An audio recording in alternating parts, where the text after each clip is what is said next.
Shout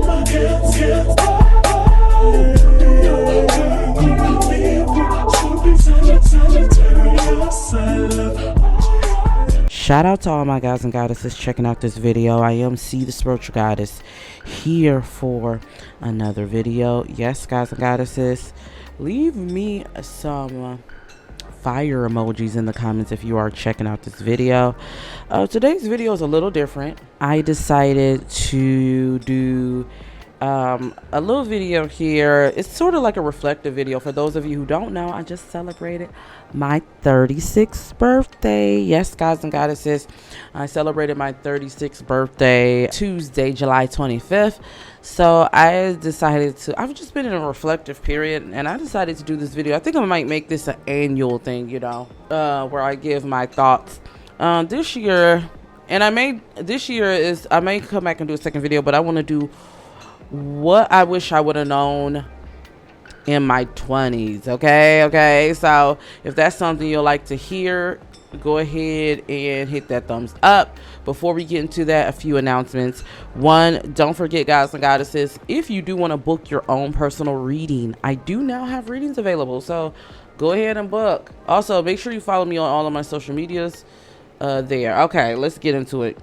All right, I'm just going to start naming these off, so these are not in no particular order. So I have 7 points. Okay. So the first thing I wish I would have learned in my 20s: don't listen to your parents, especially on life or career decisions. Now, I know some people will be like, what? Don't listen to your parents? This is something that I really had to struggle with growing up.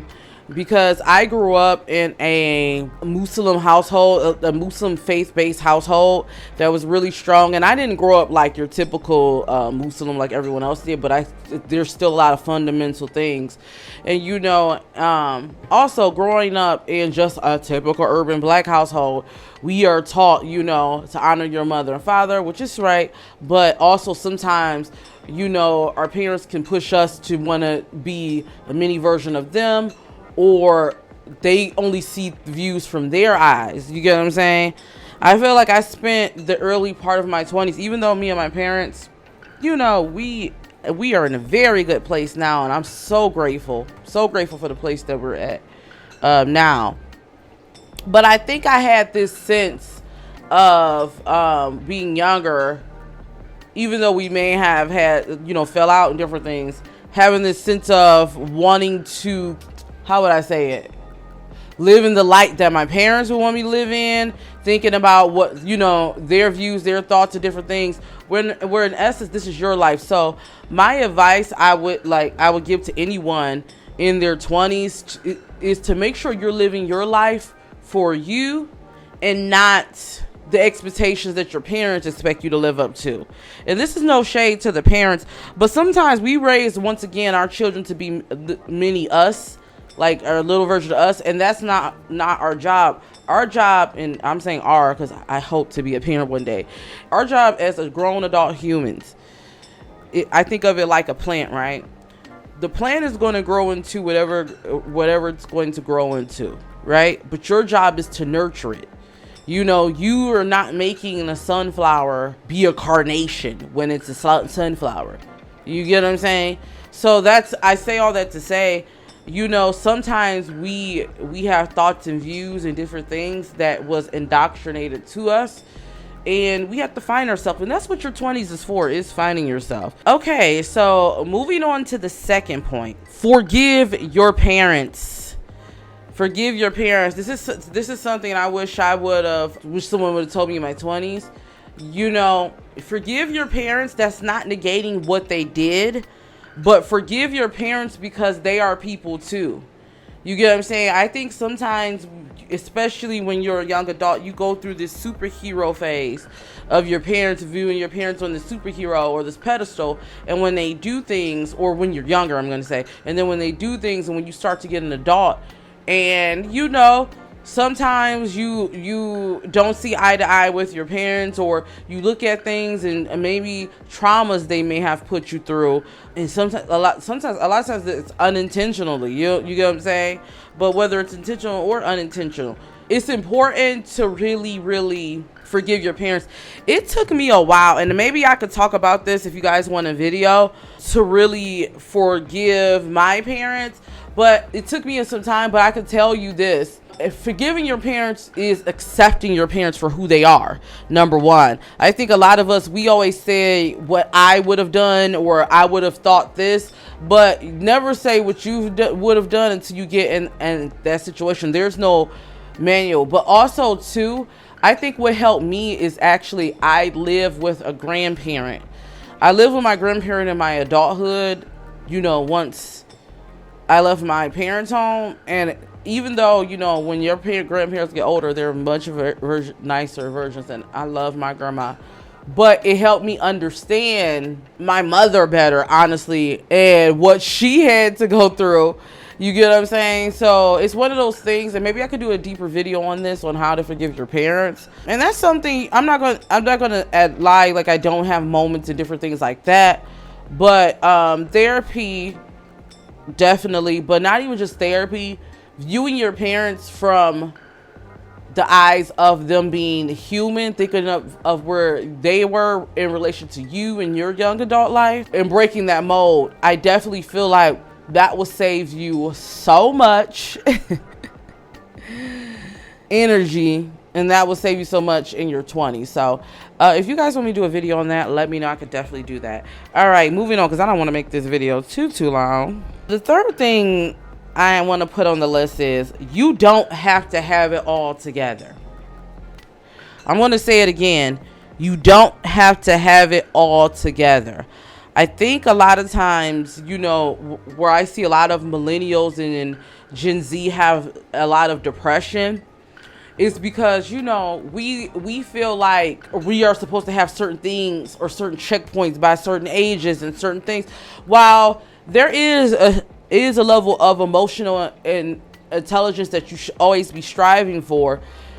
I feel like a lot of us don't give ourselves credit, and this comes from, also, I do feel like our parents, whether it's your parents actually physically putting pressure on you, or if not them putting pressure on you, a lot of us look at the lives that our parents or even older peers lived, or everything that they had, not realizing that things are at a different time, and we're all at our own pace. I have a lot of friends who, they suffer from depression because they feel like, even now, I have some friends that may feel like they're not in certain checkpoints of their life. Like maybe they feel like they don't have children at this age, or they feel like, they don't have a relationship or whatever.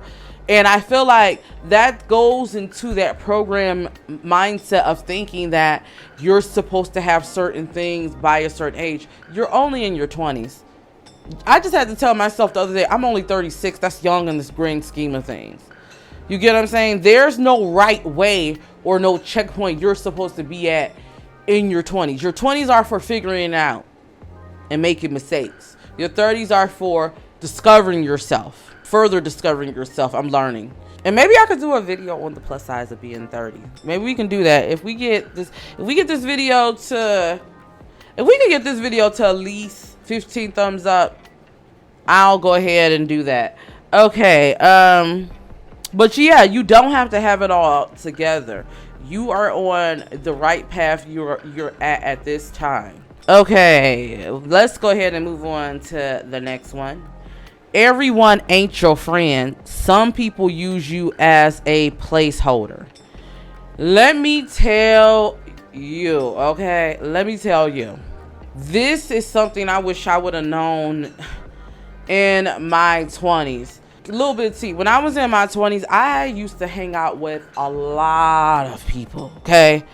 My circle went from being I would say, think of my circle going from being a hula hoop to now the tip of a pen. That's how small it's gotten. And it took me just through different things, whether it's actually falling out with friends, whether it's just people growing apart or whatever. But looking back in my 20s, I realized that I was the placeholder friend. What I mean by the placeholder friend, some people will have you in their life as a barometer or a place literally to fill a seat in their life. But when it comes to in depth, really being in depth, being that real friend to the end, or really, you know, cultivating what it takes to, or really being anything that it takes when it comes to having real relationships, real friendships, you know, they're nowhere to be found. Some people just have you there literally to fill a void in their life.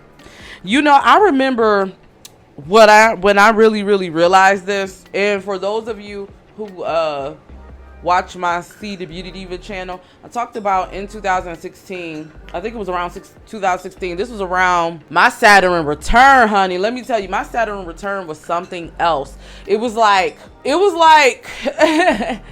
a whole bunch of things in one. It was like, on one hand, it was real extremes. That's why I would say it was extremes in my life. Like, you know, I went from one end, like, I went from moving out in distress because a family member tried to put hands on me, to meeting the love of my life, to getting in a car accident. I'm talking about a car accident.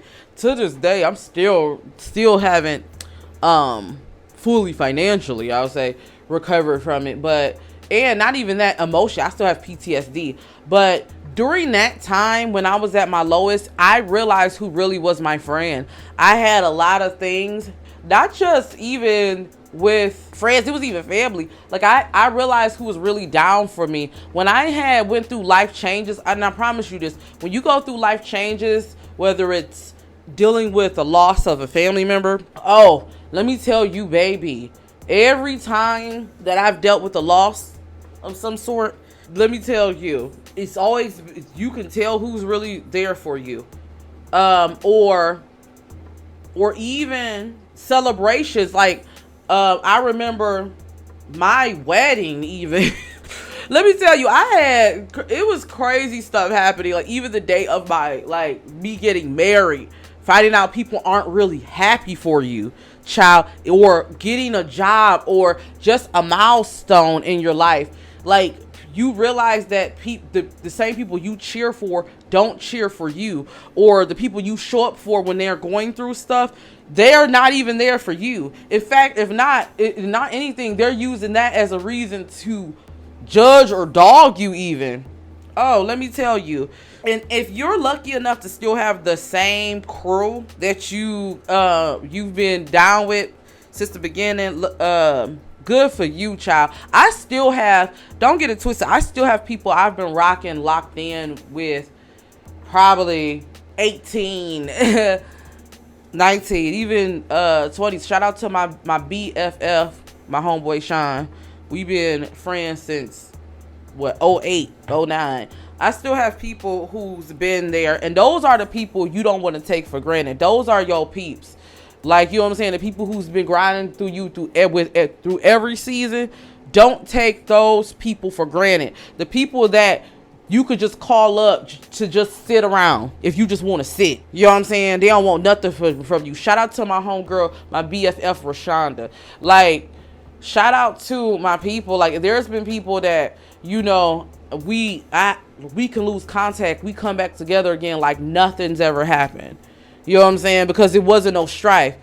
But those people that, you know, I used to always call up to go party with, or, you know what I'm saying, you know, it's all turned up and everything, especially when I was heavy drinking. I used to drink a lot when I was deep in my depression. Those people who you trauma bond with, yeah, those people, when you get to your 30s and start just discovering yourself more, you gonna realize a lot of those people ain't your friends, child. Okay. All right, and I hope you guys are enjoying this video so far. If you are, hit that thumbs up. All right, we are going to move on. All right, now this next one is subjected to me. I'm not saying this is for everyone, but this is for me, okay? Number 5, and like I said, this is for me. I'm not suggesting this for everyone, but number 5 for me is college is a waste of time. college is a waste of time for me. And I want to say that for me. You know, if you look at my chart, like, I'm the type of person, you know, I've always been this, and I can even say that, say this for myself. Like, I did okay. I did just enough, like, okay in high school. I graduated with a 3.5, and it wasn't really from my core classes. It was really because I went to Votech, and I took, for those of you who don't know, I actually took mass communications, radio broadcasting, and Votech, vocational school. For those of you that don't know, while I was in high school, I actually worked at a top 40 station. I interned for a top 40 station and worked radio for a little bit. But in Votech, when you get like 1A, it counts as 4 A's, like that. I've always did good in things like that. Do you get what I'm saying? But my regular core classes, I was probably like a BC average student in high school. Middle school, child, you could forget it. I'm surprised I got through middle school. And then elementary, child, let me tell you.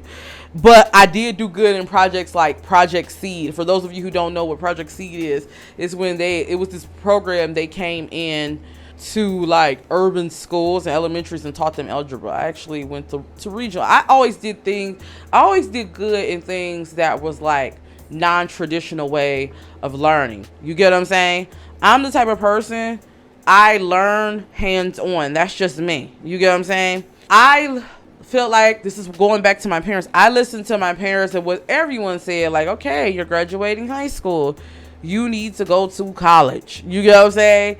And I got accepted to a lot of colleges. I ended up going to OU. Shout out to OU for a little bit. Then I ended up bouncing around to college, right? And it just wasn't for me. Like, I remember I did go to college for mass communications and radio, and I had a minor in dance. But I ended up changing it. Look, parents, once again. But it just wasn't for me. I felt like I used to feel so down about just not really going to school or using what I went to school for, or working in industries that didn't really show it, like use what I went to school for. Like, you get what I'm saying? Now, I would say this, I don't regret dorm life. Dorm life was fun. Dorm life, especially for a girl that grew up in a Muslim household. You know, dorm life was fun for me. It did help me discover myself. I have friends to this day that I've met from college. However, with that being said, for me, and I feel like if you have a child, you should look up their birth chart. Like, you should look up their birth chart. You should encourage your child to do stuff that works for them. For me, I would have went to trade school. I would have went to like a Specs Howard or something. For those of you from Michigan, you know Specs Howard. And I would have just like went from there. Do you get what I'm saying? Like, if I would have did that, that's how. But look what happens now. I end up still using my mass communications training and certifications because like I'm doing YouTube. You know, I always love communicating, but I feel like I repressed my voice and tried different fields to please my family, or, you know what I'm saying? I went to this college for medical assistant. I tried nursing for a little bit. It just wasn't for me. And now I feel like I'm finally at the point where I'm doing things that comes naturally to me. So, yeah, that's just me. Do I think college is a waste of time?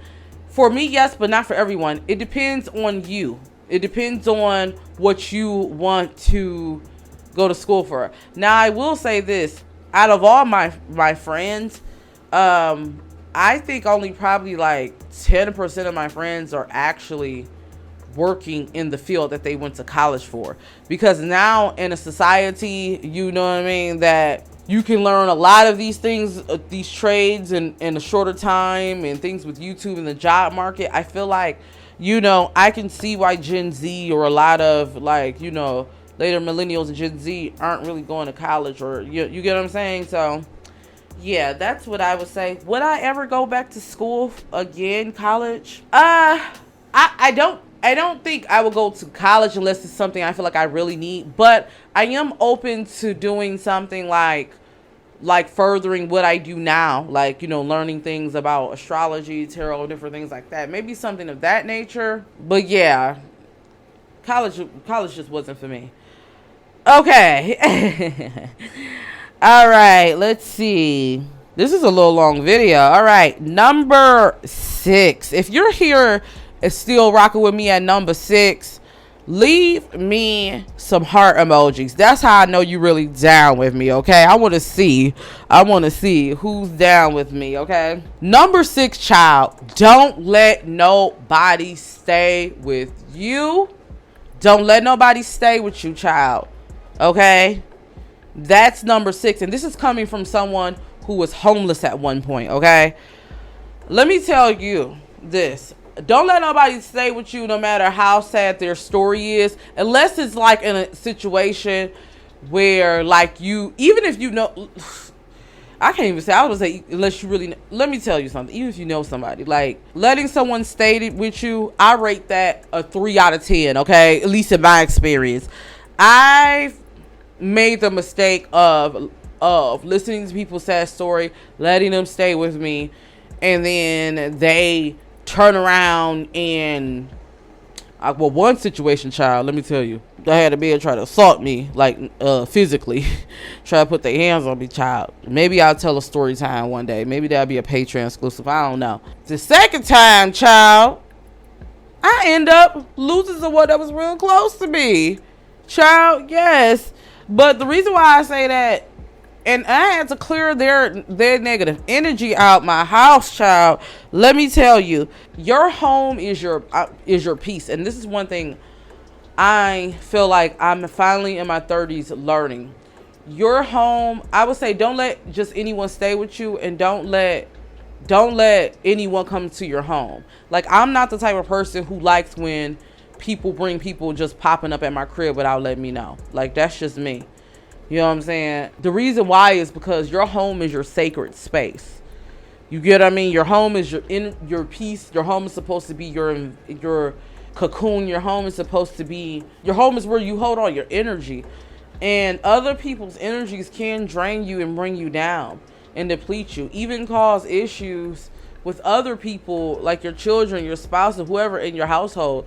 So it's very important that you are just vigilant on who you allow stay with you. You get what I'm saying?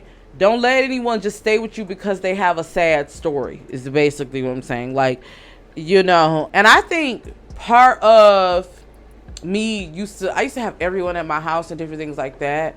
I think part of it came from feeling empty and wanting to fill voids at one point in my life, if I have to be like real and have a reflection moment. But you have to be more protective of your energy in your home. You get what I'm saying? Okay, and number 7, last but not least, if I could have done anything in my 20s, it would have been learn about narcissistic abuse.